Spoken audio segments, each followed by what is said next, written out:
ginagawa mo? Boss Mahal. Sino ka? Anong ginagawa mo? Boss Mahal, ako to si Lolong. Lolo, ang kulit mo! Sinabi hindi niya kita kilala eh! Lolo, ano nangyari? Sino ba problema? Pwede ba huwag niyo naman muna akong iwan sa tao hindi ko kilala, oh? Pasensya ka na, Elsie, ha? Tita, pasensya na po.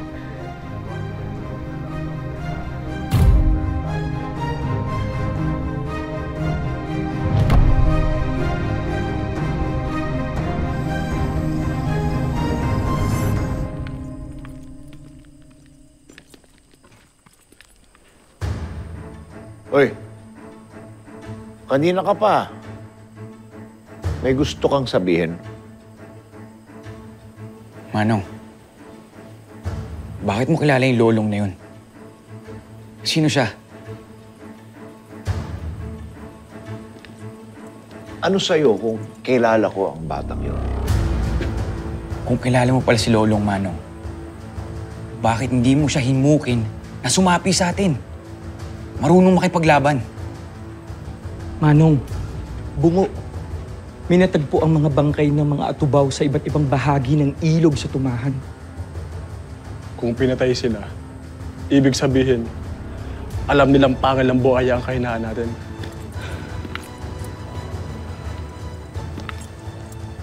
Isa lang ang nasa likod ng pagpatay sa mga tubaw. Si Julio.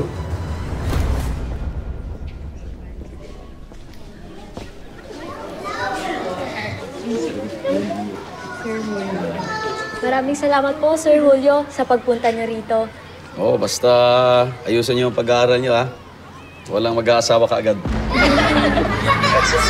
Hindi po, sir. Bata po kami. Hello po! Hey, sir. Sir Julio, maraming salamat po. Hello po.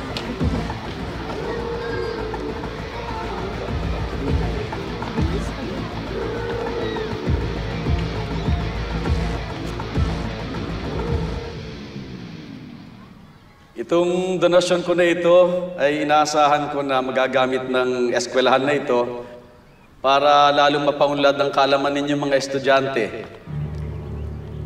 Para hindi kayo lumaki na katulad ng mga hinayupak na mga latak sa lipunan.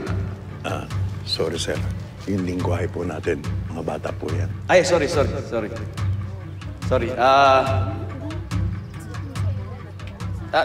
Gusto ko lang kasi na tumatak sa utak ng mga bata na ayaw ko talaga ng tamad tsaka ng walang silbi ng mga bobo.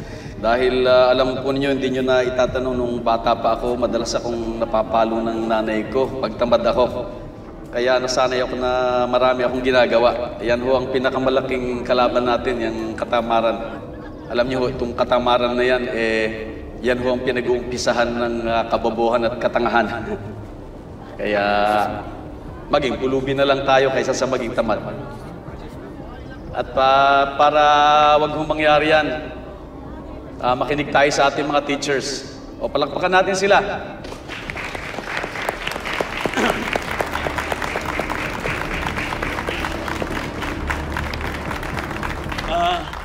Palakpakan natin si Sir Julio Figueroa. Mga bata, isigaw natin, salamat, Sir Julio! Salamat, Sir Julio!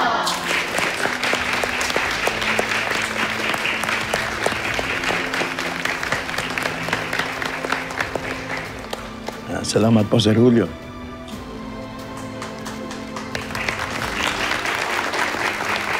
Okay na. Tama na. At hindi naman ako politiko.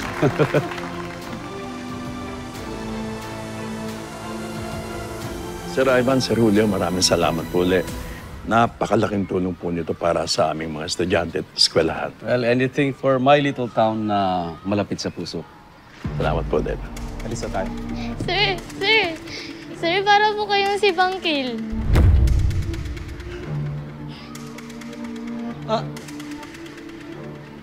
Paano mo nasabi? Kasi po, sabi ni Ma'am, bayani daw po kayo kasi mabait kayo. Si Bangkil din po bayani ng Tumahan. Hindi naman. Si Bangkil, lumalaban, matapang. Eh si Sir, mayaman lang siya. Di po ba, Sir? Oo naman. Oo. Hanap si Bangkil, di ba? Idol ko rin yan si Bangkil. Pasensya na po, sir. Pasensya na po. Ay, it's okay. Never is. Tara. Salamat po ulit, sir. Ivan, pwede pa picture? Sir, alam niyo ba nangyari kay Ma'am Elsie? Elsie? Anong nangyari doon sa bayaning guro? Malapit na yun Muntik na ho maging literal na bayani. Sa ospital po siya ngayon May sumugod kasi dun sa kasal nila ni Lolong.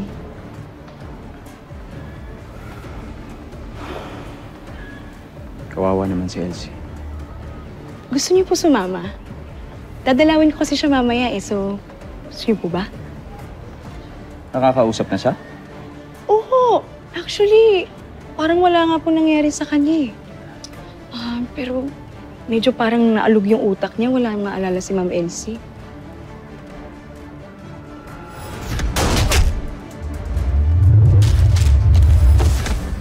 Parang walang nangyari. Sa tama niya sa dibdib at ulo, paano biglang magaling na agad si Elsie? Paano siya nakaligtas?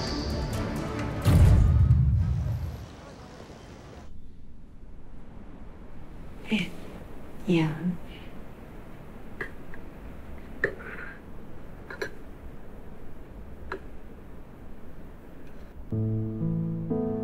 Totoo ba na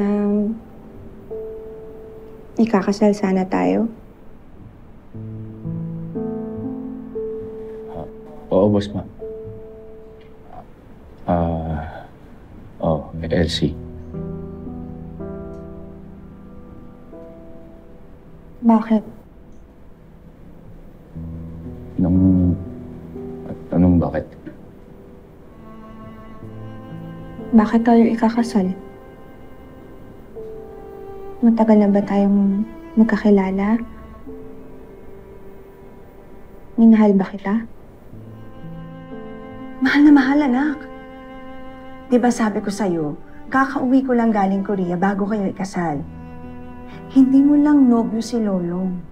Siya ang pamilya mo rito.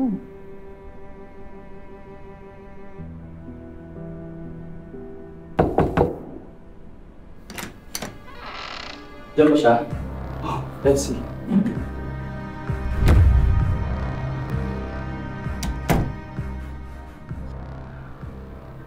Nabalitaan ko ang nangyari sa'yo. Pero masaya akong ligtas ka.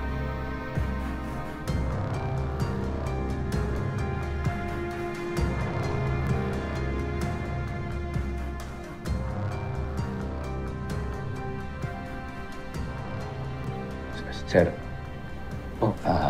Pasensya na. Medyo hindi pa kasi maayos yung kalagayan ni Elsie. Kailangan pa niya magpahinga. Tsaka baka hindi ka rin niya naaalala. Sigurado ka? Ha?